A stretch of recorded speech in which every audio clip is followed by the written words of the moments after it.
Okay, today we have a very exciting guest, and I'm going to turn the meeting over to Kurt Agnostu. Agnostu, did I say that right? You did. Must be my Greek.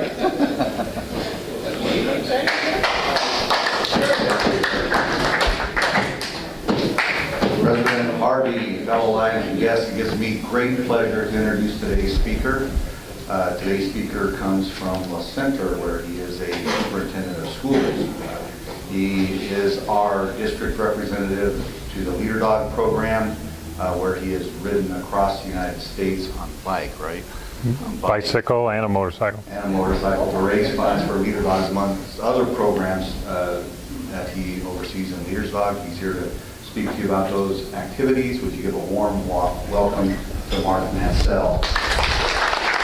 A year and a half ago to talk to you about a dream, and our international president, Barry Palmer, talked about having a dream. And I had a chance to, believe it or not, I was invited last September to go to the USA-Canada Forum at the request of the then international president and speak on behalf of the trip and Leader Dogs last year.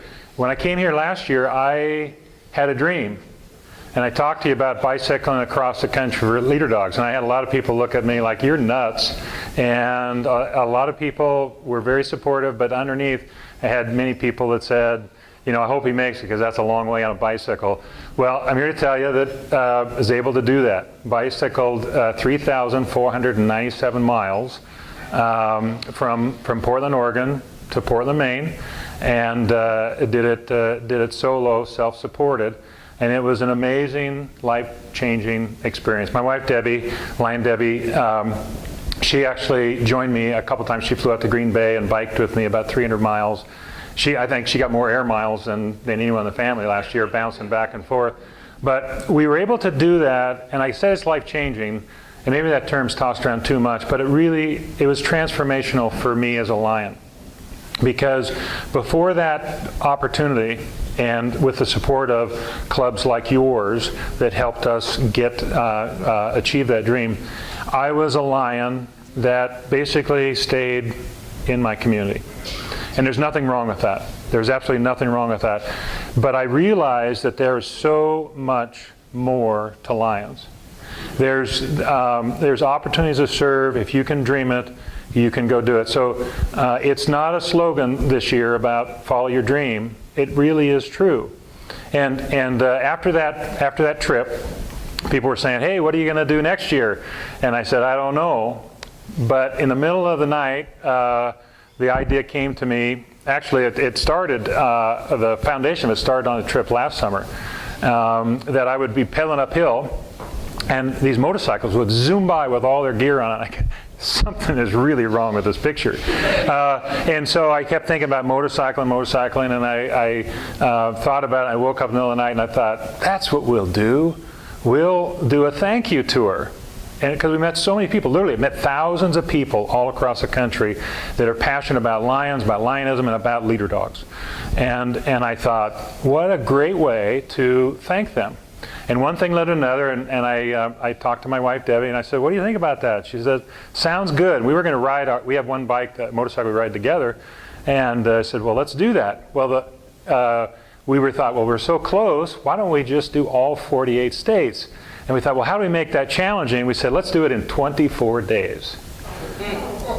And so I thought, well, can you do that in 24 days? And so I mapped it all out, and I thought, well, I think we can do this. So I called Leader Dogs, and they got really excited again about it.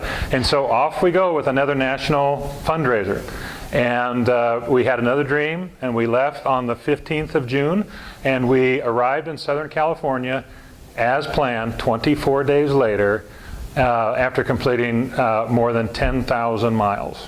In fact, she's at 10,318. She counted. But the amazing thing is, my wife, Debbie, and for those of you that met her, she's about that tall, just as nice as a day is long, very quiet, but with a tenacious mindset. And I'll tell you a story about this, and I'll start this glove technology.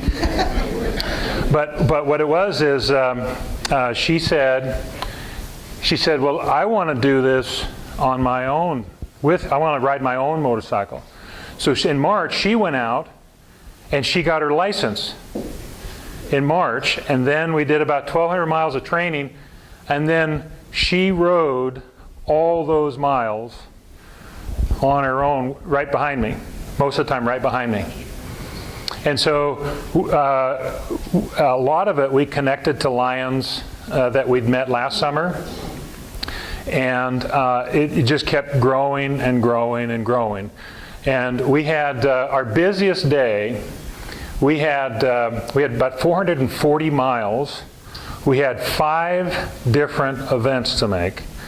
We had 3 media interactions, and we had multiple meetups with Harley groups that escorted us. We made every single event on time as scheduled. It was pretty amazing. And last summer when I rode my bicycle, I think I told, maybe I didn't tell you guys this, but I had, when I started to plan it, and it was sort of the same thing here that people said, well, you know, when are you going to be there? And I was giving them last year a couple days window. They said, well, we need to know the day. And I said, well, I'm on a bicycle. Do you realize that, you know, I need a little latitude? And they said, no, we're planning events, Mark. You got to do this. And so I said, okay. And I planned it all out, and I thought, I think I can do it. I believed that we could do it. We're driving into Eustis, Nebraska. They do an annual golf outing. All of it goes to Leader Dogs.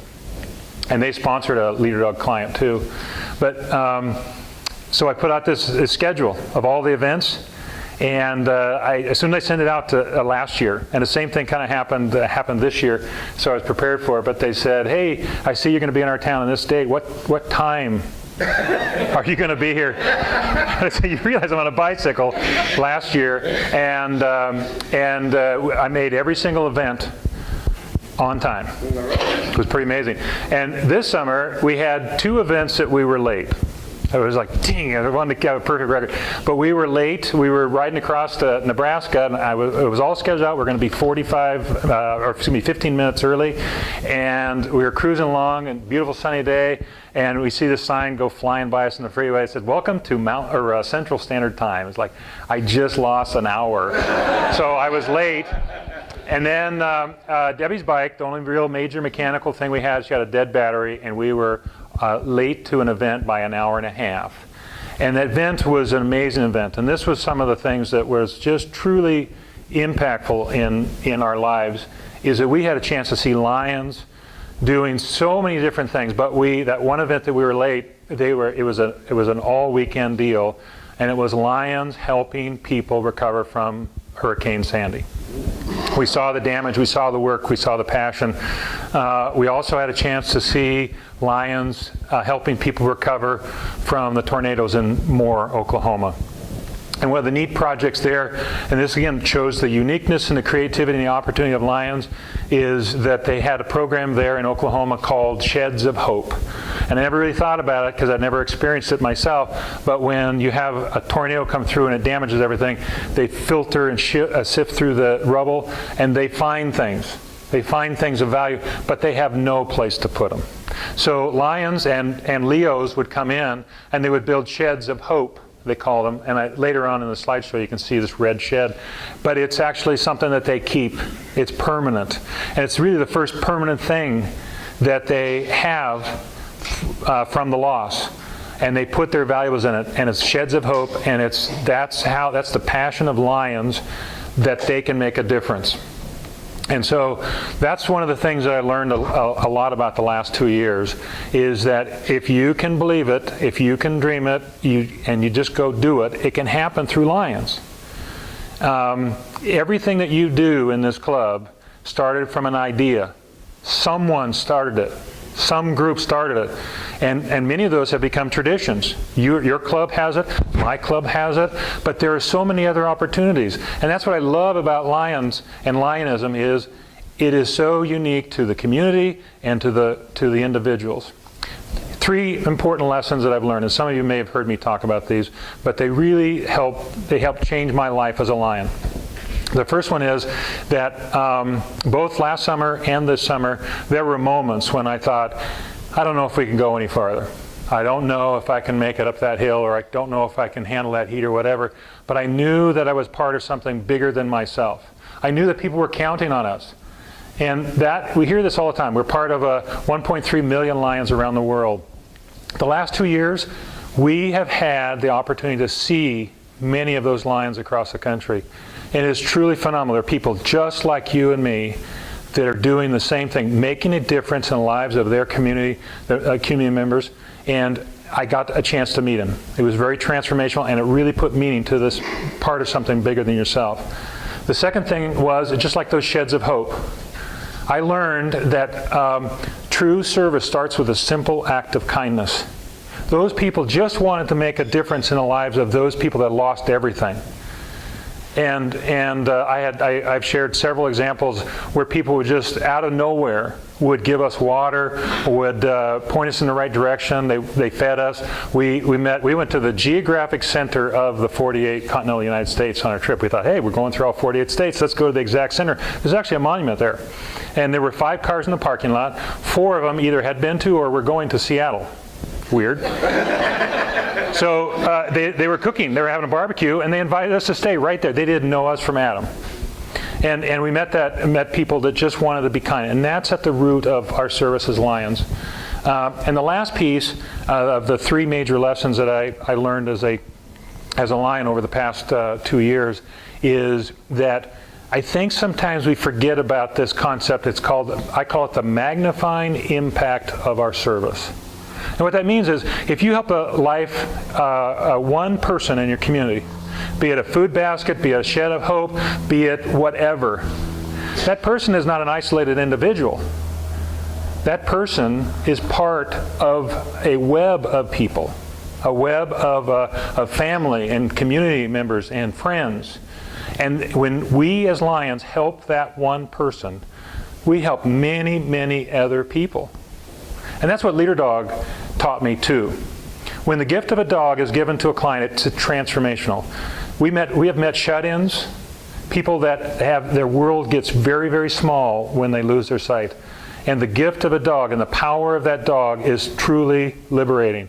And not only is it transformational in the life of that person, it changes the life of every other person that's connected to that individual. So when we make our donations to Leader Dog, which was started by Lions in 1939, we are really helping thousands of people. And I've met thousands of people who are volunteers and connected to Leader Dog. My life has been changed.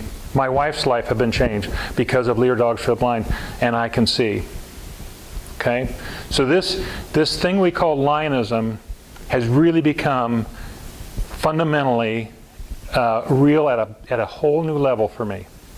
And if it wasn't for clubs and fellow Lions like you supporting us in this process, it wouldn't have been the same, and it wouldn't have been as powerful. And over the last 2 years, we've been able to raise, through these 2 projects, nearly $150,000 for Leader Dogs for the Blind.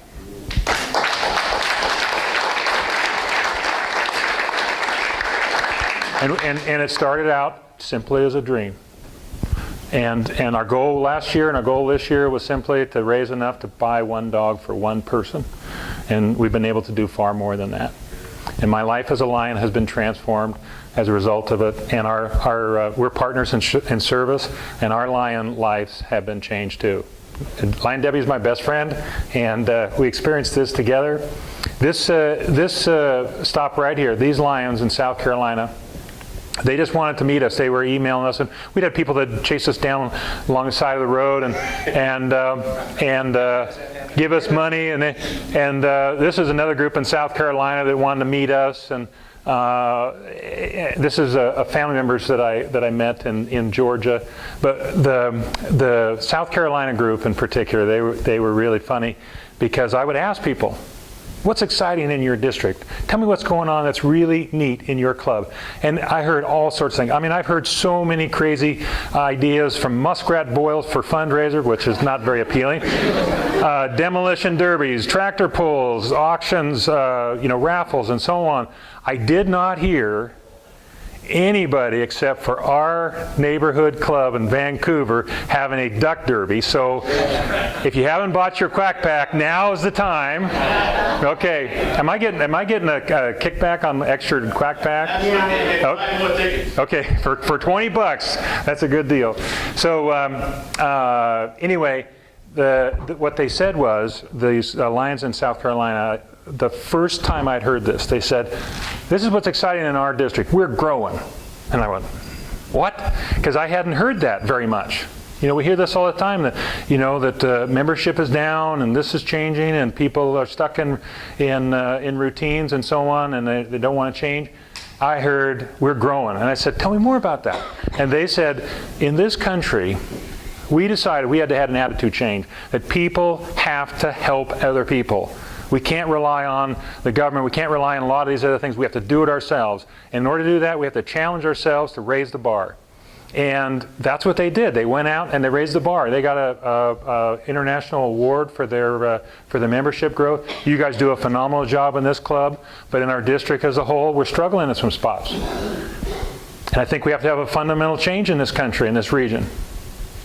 Okay? Just like them, we have to challenge ourselves. This thing called Lions and Lionism is an amazing opportunity. And sometimes we forget that. You should, if we really believe it's exciting, we need to go out and we need to invite the other people. And I would encourage you that, hey, here's something I learned too. The motto of Lions is not we meet. It's we serve. Don't invite people to a meeting. Invite them to serve. Have them come in. That's our strategy. We're in our club and we're growing. We're growing because we're inviting people to join and they find out, hey, this is kind of fun. Okay? And it wouldn't have happened if it hadn't have been for Leader Dogs for the Blind and clubs like yours. So one final story, and then I'll close and answer any questions. This last day was the toughest day, I think, overall. We did about 460 miles. We left Flagstaff, Arizona at about 20 to 7, and it was 61 degrees. By 8 o'clock, it was in triple digits. When we crossed into Nevada, it was 113. We crossed into California, it was 116. And we had about 8 hours of 117 degrees or hotter. We had 3 bouts that were 125 degrees. We were heading for this little town called Amboy, and we didn't really realize this. We took a shortcut, and we actually went right down into the Mojave Desert. Good thinking. So we were coming down this hill. It got hotter and hotter and hotter, and I told Debbie, she was behind me, and I had the intercom going, and I said, Debbie, my hands are burning on the clutch and the brake handle, and I got to stop. And so I saw this gas station had a cover over the pumps, and I was heading for the shade, and I saw through the pumps there was this sidewalk that head up, and there was this tree. I believe it or not, a tree, a green shade tree in the desert. But it was like for a restroom. I rode right up on the sidewalk and right for that tree, and I jumped off the bike, and Debbie just followed right behind me. And I said, this is nuts. Someone could die out. We could die out here. And there's a reason why they have a call box every half mile. And you know, for those of you that know my wife, Debbie, Hal, you know this is the sweetest, kindest little thing, okay? And she looked at me, and she said, what are you, a candy ass? Get on that bike. We got an event to go to. Now there's a partner in service, isn't there?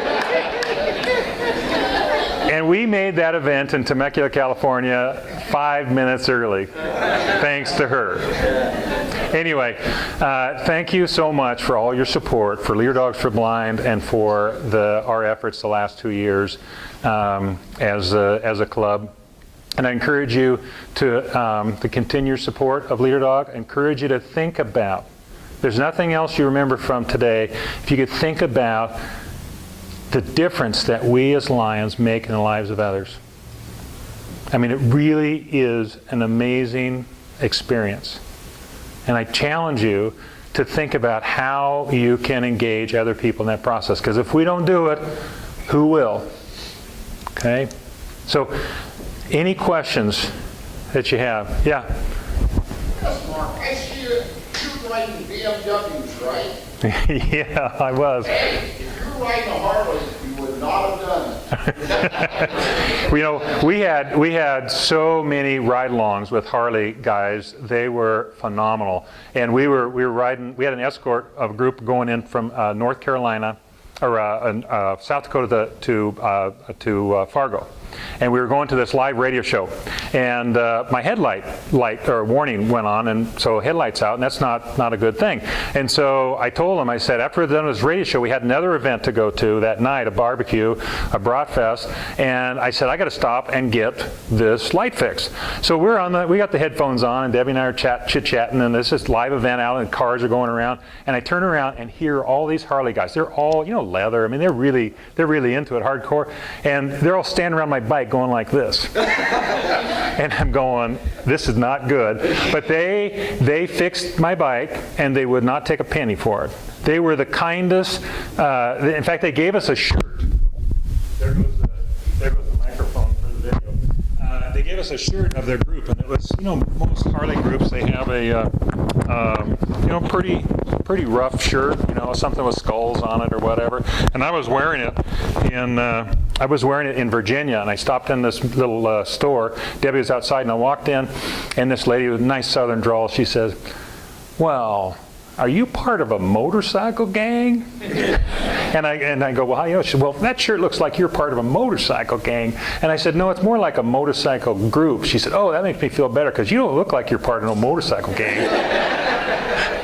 So, but they were the kindest people. So, other questions? Yeah. What are you planning for next year? You know, speaking of Harleys, that was the most popular question from from this summer.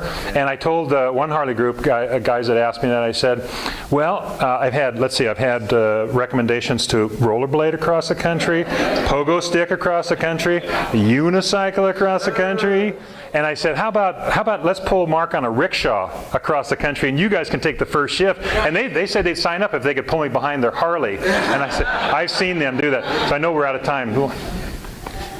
Anyway, thank you so much for the opportunity to speak with you. Appreciate it. Thank you, Mike. Let me give you the token of appreciation for coming. Here is a mug, and inside that are 2 of our badges. Now, our district governor was going to give those to you, but I don't think he could reach you. So he asked me to do it. Okay. You know I love you, man. Just a short drink. Yeah, that's for you. One's for you and one's for Debbie. Okay. Thank you, Steve. Thanks, Mark.